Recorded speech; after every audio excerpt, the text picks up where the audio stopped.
Свечалардың түсін қалай ауыстырады және оны көпшілік трейдерлер не үшін ауыстырады?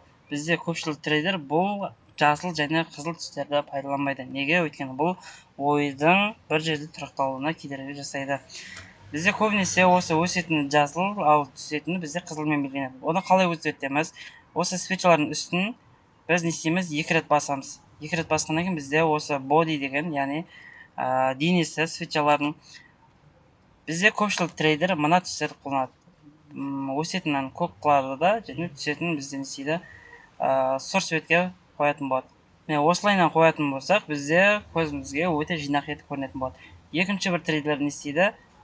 Өсетінін бізде қарамен белгілейді де, түсетінін бізде қызылмен белгілеп қояды. Бұл да көзге жақсы көрініп тұр. Және үшінші бір трейдерлер не істейді? Өсетінін ашық сұрға және түсетін жерін бізде қара светке бояйтын болады. Осы бізде свечалардың түрлері бізде не істейтін болады? Көзге өте анық көрінетін болады.